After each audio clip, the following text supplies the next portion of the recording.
Programa Cenário, apoio cultural Max Shopping Jundiaí. Toda a história começa aqui.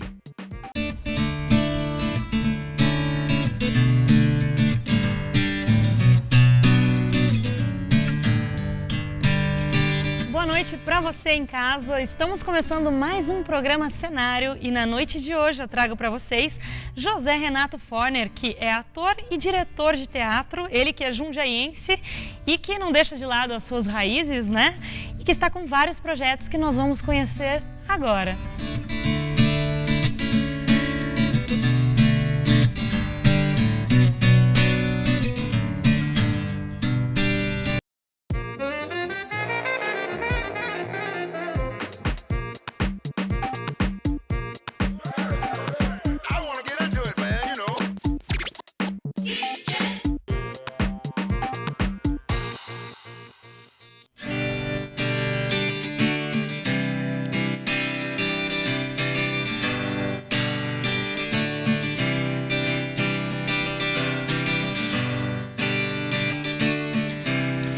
Nossa companhia musical dessa noite é a Aline Leves, da banda Lupa. E, como eu estava falando, estou aqui com José Renato Forner, ele que é ator e diretor de teatro. Está em cartaz com a peça O Balcão, que foi apresentado pela última vez no Brasil em 1969. É isso mesmo? Isso mesmo. A gente teve uma grande montagem dessa peça, O Balcão, do Jean Genet, é um francês. Foi escrito na década de 50 essa peça, e em 69 a gente teve uma montagem lendária em São Paulo, no Teatro Ruth Escobar, por um diretor argentino chamado Vítor Garcia, onde causou um grande impacto, porque a produção desse espetáculo, ela praticamente destruiu um teatro que já existia para a formatação de um grande cenário, né? Um grande cenário feito com ferragens, e que essas ferragens começavam do chão e invadiam o teto a mais de 15 metros de altura, e os atores contracenavam dentro desse espaço cenográfico. Então foi uma peça que, por ter causado um grande impacto, ela ficou meio maculada, né? As pessoas não tocavam de novo nesse tema por ter feito tanto sucesso, ter causado tanta polêmica. E agora, em 2015, a Companhia Clube Noir, que é a companhia onde eu trabalho, resolve resgatar de novo esse texto e com uma linguagem completamente diferente do que a abordagem em 69, né? Antes de você explicar como que é essa nova montagem, eu vou chamar um vídeo para que as pessoas possam conhecer um pouco, né, do que é a peça, do que foi a peça em 1969, e aí logo em seguida você explica como que é a montagem atual. Maravilha. Vamos lá?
Zé Renato, e me fala uma coisa, por que demorou tanto tempo para alguém resolver colocar essa peça em cartaz de novo?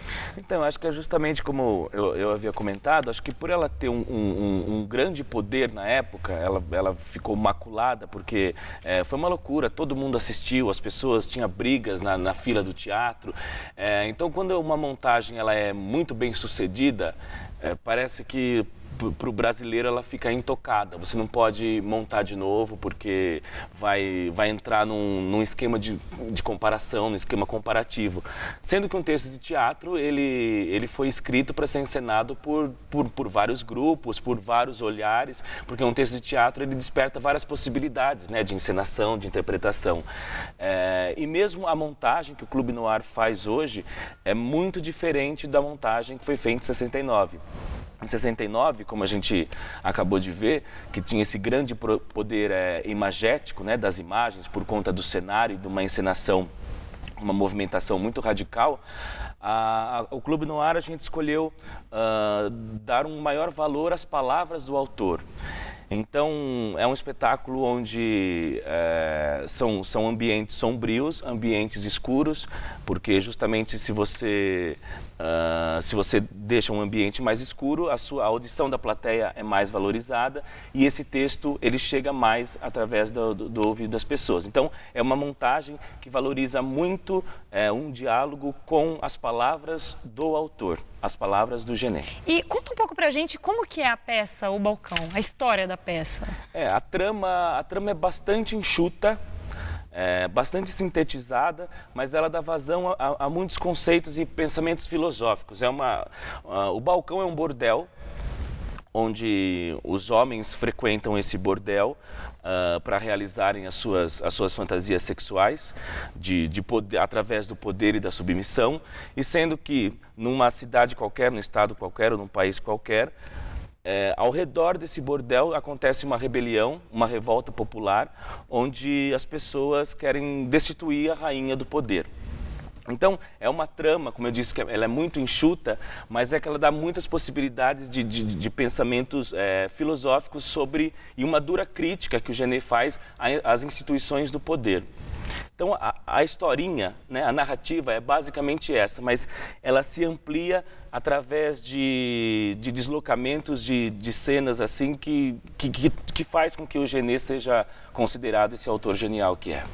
E quem frequenta esse bordel, até pelo que eu andei lendo, são pessoas relacionadas à igreja, à política? Isso, o autor ele coloca em cena 4 grandes instituições de poder, né? Então, a gente tem o cara que vai lá e para ele realizar a sua fantasia sexual através do verbo, que isso é interessante também, porque normalmente o sexo ele acontece quando as pessoas se despem, quando as pessoas tiram as roupas. Sim. E esses homens que vão lá, eles pagam para serem vestidos. Então o homem ele paga para se vestir de bispo, e esse bispo tem que fazer a confissão, tem que ouvir a confissão de uma prostituta que vai dizer alguma coisa errada que ele fez. Um outro cara vai lá e se veste de juiz e ele tem que condenar uma ré que roubou pão porque tinha fome. E nisso o Genet coloca também um general do exército que quer gozar através de um relato de guerra onde ele viveu, e o chefe de polícia. Então são 4 elementos de instituições de poder muito fundamentadas e que o Genet faz um olhar totalmente crítico e aborda também, isso já desde da década de 50, quando foi escrito, a falência desses elementos de poder, né? O nosso poder judiciário, a nossa polícia, e é claro, sem generalizar muito, né? Porque em cada função existem os bons profissionais e os maus profissionais, mas a falência dessas múltiplas instituições de poder. Eu fico imaginando a polêmica, principalmente na época, né, de 1969, porque a pegada aqui principal é o fetichismo, né? Sim, sim. Numa época em que ainda se tinha muito tabu com relação ao sexo, né? Sim, sim. E acho que fora... E formas de gozar, né, de diferente. Sim, e fora essa questão dessa crítica às instituições de poder, eu acho que também tem uma crítica que isso é da condição humana, essas pessoas que vão lá e se vestem para realizarem as suas fantasias, né, o quanto nós nos vestimos durante a vida, assumimos um papel durante a vida e temos que corresponder a esse papel. Eu, Zé Renato, chegou um momento da minha vida que eu construí uma imagem do que é o Zé Renato. E parece que a partir do momento em que eu construí essa imagem, eu tenho que alimentar o tempo todo essa imagem que eu construí. Né? Isso não sou só eu, isso eu acho que né, você como apresentadora, o advogado, o engenheiro, todo mundo constrói uma imagem e passa a vida inteira alimentando essa imagem. Porque a sociedade passa a esperar da gente que cumpramos aquele papel, né? Exatamente. E a gente gera uma expectativa no outro, né? De quem a gente é e o que a gente vai fazer daqui para frente. É uma condição terrível, porque limita muitas possibilidades, né? A gente pode ser muito mais coisa do que uma imagem constituída. Mas é a condição humana. É terrível, mas é belo ao mesmo tempo. Zé Renato, e a peça O Balcão, ela está em cartaz em São Paulo? Até quando ela fica em cartaz? Muito bem, ela entrou em cartaz no dia 2 de outubro. A gente fica a priori até dia 1º de novembro, depois com possibilidades dessa temporada se estender. A gente está sextas, sábados e domingos no Clube Noir, na Rua Augusta, em São Paulo 331. Sextas, 21 horas, sábado às 19 e às 21 e domingo às 20 horas. A Companhia Noir já tem há 10 anos, é isso mesmo? Isso, essa companhia foi fundada pelo Roberto Alvim e pela Juliana Galdino. Este ano está completando 10 anos de existência, uma companhia com uma pesquisa muito singular a respeito do teatro e que passamos por diversas dificuldades. O teatro quase fechou esse ano devido a uma falta de apoio público para que esse teatro conseguisse manter os seus atores, manter o seu espaço. Mas agora, graças ao Prêmio Zé Renato, que é um prêmio municipal de São Paulo, a gente conseguiu construir esse espetáculo O Balcão e estamos de volta aí ativo. E ela é apresentada em sede própria, é isso mesmo? Uma sede da própria companhia? Isso, é uma sede da própria companhia, onde existe um hall, que tem um café-bar, onde as pessoas podem usufruir lá antes e depois dos espetáculos, e tem uma sala de espetáculos com 60 lugares, e que são desenvolvidos também exposições de fotografia, artes plásticas em geral.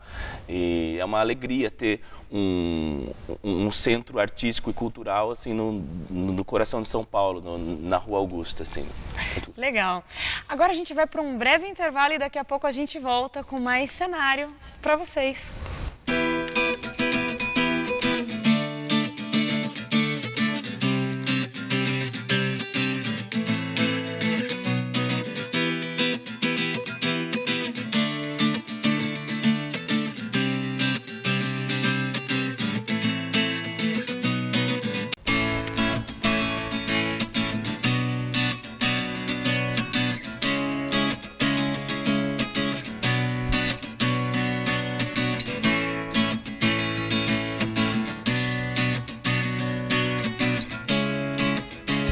Estamos de volta com o programa Cenário e hoje eu tenho a companhia de José Renato Forner, ele que é ator e diretor de teatro, que está em cartaz com a peça O Balcão, no Clube Noir, em São Paulo. José Renato, queria saber de você sobre esse seu outro projeto, né, que eu ouvi falar que você está desenvolvendo, que é O Sonho de um Homem Ridículo. Como é que é isso? Esse texto, O Sonho de um Homem Ridículo, é do escritor russo Dostoiévski. Eu acho que assim, todo ator, todo artista, ele sempre tem um sonho de algum texto que ele quer vir a fazer, assim, que em algum momento ele leu, mexeu com ele, e esse texto ele fica no forno por várias vezes e daqui a pouco ele sai, né? Alguns quer fazer o Ricardo III do Shakespeare, outro Hamlet, uma tragédia grega. Eu me identifiquei de uma forma muito grande e com esse texto, é uma narrativa fantástica, é um conto, né? Não é uma dramaturgia, não está em forma de teatro, ele está sendo transformado em teatro pelo Marco César Duarte. E é um texto que eu me apaixonei desde a primeira vez em que eu li. Eu li a primeira vez em silêncio, fiz questão de ler a próxima vez em voz alta, para ver se essas palavras ativadas elas virariam teatro, né? Porque um texto ele só deixa de ser literatura e vira texto de teatro a partir do momento que esse texto é dito em voz alta e ele aciona coisas que no texto em silêncio ele não aciona. Então é um processo que eu já estou há faz tempo com ele e acho que no finalzinho desse ano ou começo do ano a gente estreia ele aqui na cidade. E é da Companhia Solo de Jundiaí, é isso mesmo? Isso. É um grupo de teatro seu aqui da cidade? É um grupo de teatro fundado pelo Mário Rebouças, um grande ator aqui da cidade, onde eu me integrei logo depois que ele fundou essa companhia. E este ano a gente completa 15 anos de existência com essa companhia. Interessante. Zé Renato, como que foi a sua trajetória nesse mundo do teatro, das artes? Eu comecei a fazer teatro na escola. Né, estudei minha vida inteira, até o ensino médio, eu estudei no Gandra.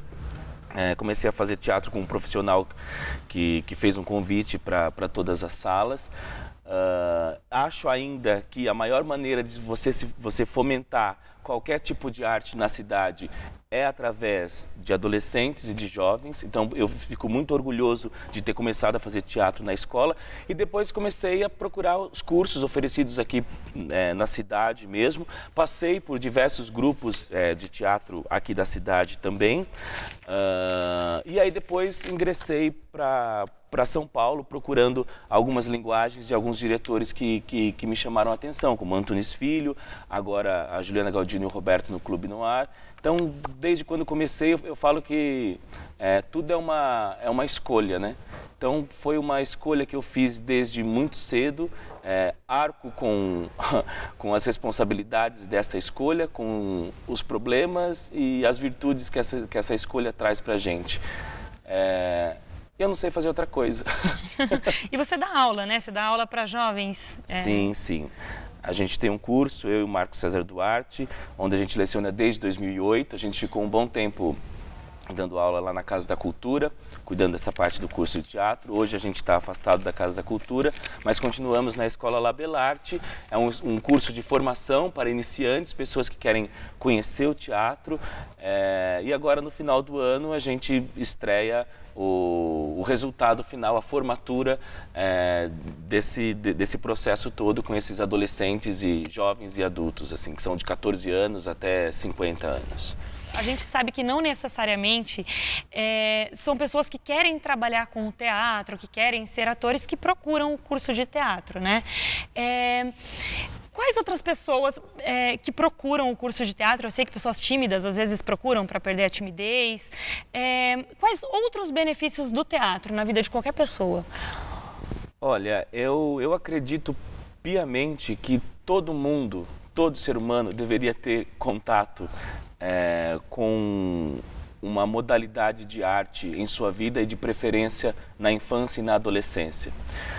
Mesmo que ele for seguir outra carreira, senão a gente teria um mundo só de ator, diretor, bailarino, artista plástico. Mas eu acho que é fundamental porque todo tipo de arte você se coloca no lugar do outro.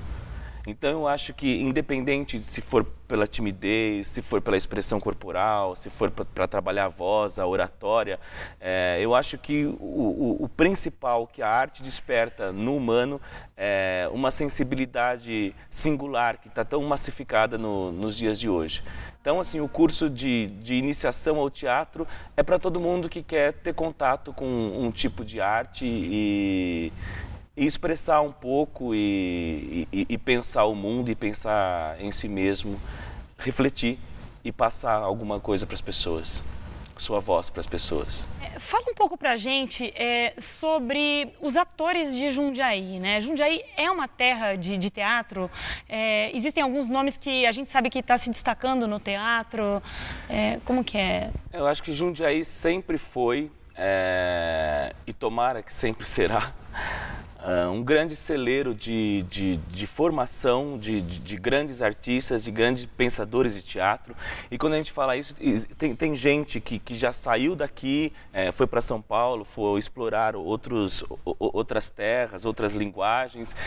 A gente tem nome como Sérgio Rovere, a própria Juliana Galdino, que é onde eu tenho o prazer de trabalhar, Carla Candiotto. A gente tem grandes nomes que saíram de Jundiaí e estão fazendo as suas artes em diversos lugares. E também as pessoas que começaram aqui e que não saíram daqui e que continuam produzindo. Eu acho que a cidade, ela deve não só reconhecer e aplaudir as pessoas que estão fazendo um sucesso, né? Porque, de certa forma, caiu nas graças da crítica ou caiu nas graças da televisão, fez uma novela, mas valorizar principalmente as pessoas que estão aqui e que insistem numa terra tão difícil a fazer teatro para a população daqui, com os atores daqui. A gente tem aqui Performático Els, a gente tem o autor Marcos César Duarte, a gente tem o grande ator Mário Rebouças, a gente tem a Companhia Paulista, infinitas companhias. Eu acho que essas pessoas que estão aqui devem ser valorizadas antes da gente procurar valorizar depois que ela ganhou um prêmio Shell, depois que ela apareceu numa cena de novela. Temos que valorizar as pessoas daqui, isto com aplausos e isto com dinheiro, isto com financiamento público também. O que você poderia falar para aquelas pessoas que sonham com o teatro, mas que de repente tem medo de arriscar, sabe dessa carência de incentivos e às vezes pesa essa coisa, eu tenho que ter uma profissão, tenho que ter uma carreira, mas eu também tenho um sonho de ser ator. Como você incentivaria quem tem esse sonho de ser ator? Tem essa pergunta e uma clássica resposta da Fernanda Montenegro, né? Uma das maiores atrizes do nosso país, onde fazem essa pergunta para ela e ela fala: desistam. Desistam. E eu entendo quando ela fala desistam, né? Ela fala desistam porque se a pessoa conseguir desistir e procurar outra coisa para fazer, não era para ela fazer teatro ou música ou qualquer tipo de arte. Se a pessoa tentar desistir e ela perceber que ela não consegue viver sem aquilo, sem aquela motivação daquela expressão, sem estar em contato com pessoas que discutam a vida do modo como a arte vê a vida, essa pessoa parece que morre. Então, assim, não é só uma escolha, é uma vocação, sim, é uma missão. E aí cada um tem que assumir a sua responsabilidade perante a sua trajetória nessa vida. Eu quero ser feliz fazendo o que eu gosto, independente de ser teatro ou não, ou ser arte ou eu quero ter uma segurança. Que segurança se tem? Porque muita gente que entra para esse mundo também entra visando a fama, né? Visando entrar numa novela da Globo. Tem muito isso ainda. Os jovens ainda têm esse ideal, assim, de não, eu vou entrar porque eu quero ficar famoso, porque eu quero ser ator de televisão e tudo se começa pelo teatro. Você acha que ainda existe isso? Eu acho que muitas pessoas procuram, com esta visão, de novo, do sucesso, de uma exposição midiática muito grande, mas, ao mesmo tempo, também essas pessoas, quando elas pegam profissionais sérios, como tem vários na cidade, às vezes elas descobrem que o teatro não é isso e, às vezes, pode ser mais legal do que elas estavam pensando, do que somente essa exposição, essa vontade de uma exposição vazia. O teatro lhe oferece outras coisas, então ela também pode trocar o pé de apoio. Então, não dá para julgar quem vai procurar um curso de teatro querendo sucesso. Todo mundo quer sucesso, né? Quais são os seus planos para o futuro, daqui para frente, novos projetos, fora esse que você falou, da nova peça aqui? Não, na verdade, agora eu estou focado nessas apresentações do Balcão, acho que vai ser uma temporada bem bonita, a semana que a gente estreou foi bem especial, com esse projeto do Sonho do Homem Ridículo, que eu quero apresentar aqui na cidade, e com um projeto que eu gosto muito, que é esse projeto de formação, de troca, com pessoas, adolescentes, jovens e adultos, que querem ter o primeiro contato com o teatro. Legal. Zé Renato, foi um prazer imenso recebê-lo aqui no programa Cenário. Prazer foi meu. Espero que volte sempre que a gente tiver uma pauta aqui sobre o assunto. Você é uma simpatia. Muito obrigada. Obrigado eu. E o programa Cenário vai ficando por aqui, mas na semana que vem tem mais. Eu espero por você e até lá.